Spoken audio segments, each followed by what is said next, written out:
Welcome to அம்மாஸ் குட்டி kitchen. இன்றைக்கி நம்ம என்ன பார்க்க போகிறோன்னா, சப்பாத்தி, பூரி, இட்லி, தோசை, சாதம் எல்லாத்துக்கும் வச்சு சாப்பிட்ற மாதிரி பட்டாணி குருமா எப்படி செய்கிறதுன்னு பார்க்க போகிறோம். ஆஃபீஸ் போகிறவங்களாம் இந்த மார்னிங் செஞ்சு வச்சுட்டிங்கன்னா 3 வேளைக்கு எந்த ப்ராப்ளமும் இல்லை, டக்குன்னு வேலை முடிஞ்சிடும். வீடியோவுக்கு இடையில உங்களுக்குலாம் படித்ததில் பிடிச்ச விஷயம் வச்சுருக்கேன், மிஸ் பண்ணாமல் பாருங்கள். வாங்க வீடியோக்குள்ளே போகலாம். பட்டாணி குருமா பண்ணுறதுக்கு அடுப்பில் ஒரு குக்கர் போட்டுக்குங்க. இதில் 3 ஸ்பூன் கல்லெண்ணெய் ஊற்றிக்கலாம். எண்ணெய் சூடானதும் ஒரு பே லீஃப், ஒரு சின்ன துண்டு பட்டை, 2 கிராம்பு, ஒரு ஏலக்காய் போட்டுக்குங்க. இது லைட்டாக பொரிஞ்ச பிறகு ஒரு பெரிய வெங்காயத்தை பொடியாக கட் பண்ணி போட்டுக்கலாம்.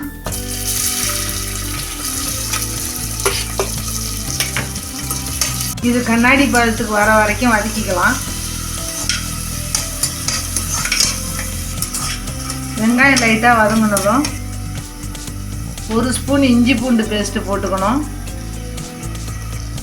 பச்சை வாசம் போகிற வரைக்கும் வதக்கிங்க.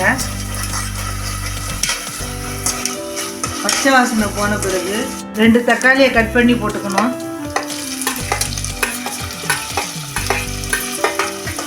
தக்காளி ரொம்ப வதங்கணும்னு அவசியம் இல்லை, ஒரு 2 நிமிஷத்துக்கு வதங்கினா போதும்.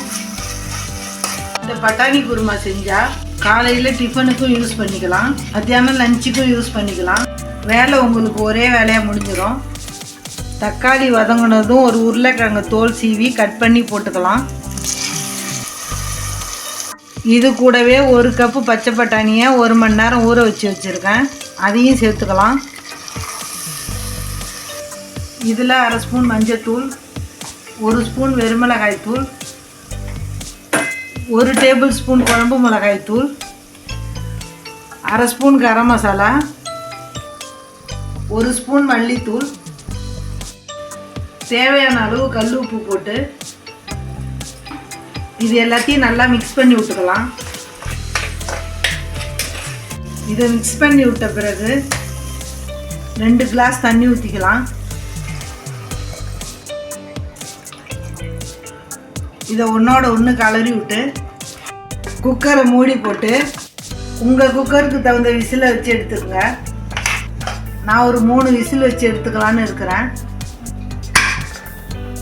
குக்கர் விசில் வர கேப்பில் ஒரு மிக்ஸி ஜாரில் 1/2 மூடி தேங்காய் துருவி போட்டுக்குங்க. 1 ஸ்பூன் சோம்பு போட்டு அரைப்படுறதுக்கு தேவையான தண்ணியை ஊற்றி பேஸ்ட்டாக அரைச்சி எடுத்துக்கலாம்.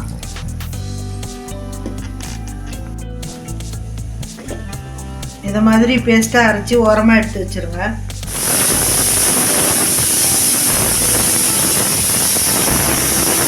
நான் படித்ததில் பிடிச்ச விஷயம் என்னன்னா, கடவுள் எல்லா பறவை இனங்களையும் படைச்சிட்டு அதுக்கு கலர் கொடுக்கறதுக்காக ஒரு தேதியை ஃபிக்ஸ் பண்ணாராம்.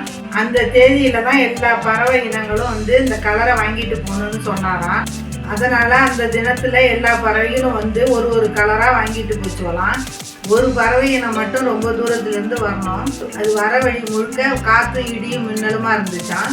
இந்த அடமழையிலையும் தனக்கு கலர் வேணுங்கிறதுனால இந்த புயல்லையும் இந்த கலரை எப்படியாச்சும் நம்ம வாங்கிடணுன்ட்டு முயற்சி பண்ணி வந்துகிட்டு இருந்துச்சான். இது சேர்றதுக்குள்ள இருட்டி போயிடுச்சான். எல்லா பறவைகளும் எல்லா கலரையும் வாங்கிட்டு போயிடுச்சுவலாம். அதுக்கு கடவுள் சொன்னாராம், எல்லா கலரையும் எல்லா பறவைகளும் வாங்கிட்டு போயிட்டாங்க. என்கிட்ட எல்லா கலர்லேயும் ஒரு சொட்டு தான் இருக்குது. வேணும்னா மீந்து போன கலரை கொஞ்சம் கொஞ்சம் எடுத்து உங்கள் மேலே தெளித்து விட்றேன் அப்படின்ட்டு எல்லார் மேலேயும் கொஞ்சம் கொஞ்சம் கலரை தெளித்து விட்டாராம். அப்படி உருவானது தான் பஞ்சவர்ண கிளி. இதுலேருந்து நமக்கு என்ன தெரியுதுன்னா, எவ்வளவு புயல் மழை தடங்கள் வந்தாலும் நம்ம இலக்கை நோக்கி ஓடிக்கிட்டே இருக்கணும். நம்ம இலக்கை அடையிறதுக்கு தாமதமானாலும் நம்ம முயற்சி பண்ணிக்கிட்டே இருந்தோம்னா நம்ம நினைச்சதை விட பல மடங்கு நமக்கு கிடைக்கும். இப்படிதான் பஞ்சவர்ண கிளி ஒரு கலருக்காக முயற்சி எடுக்க போய் எல்லா கலரையும் பெற்று எல்லா பறவைகளோட அழகா இருக்கு.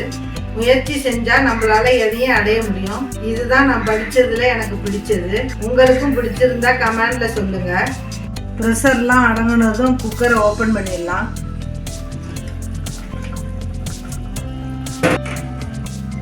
இப்போ அடுப்பை ஆன் பண்ணிக்கோங்க.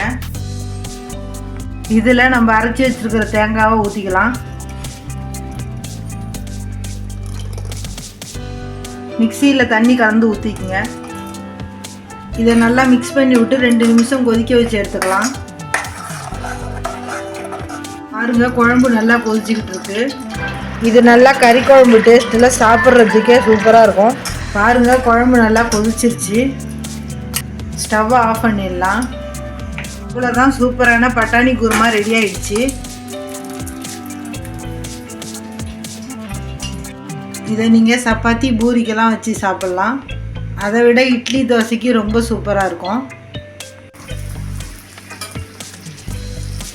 எங்கள் வீட்டில் பூரிக்கு தான் பட்டாணி குருமா பண்ணியிருக்கிறோம். இதை நீங்களும் ட்ரை பண்ணி பாருங்கள். கண்டிப்பாக எல்லோரும் விரும்பி சாப்பிடுவாங்க. அம்மாஸ் குட்டி கிச்சனுக்கு லைக், ஷேர், கமெண்ட் பண்ணுங்கள். சப்ஸ்கிரைப் பண்ணாதவங்க மறக்காமல் சப்ஸ்கிரைப் பண்ணிக்கோங்க. நன்றி, வணக்கம்.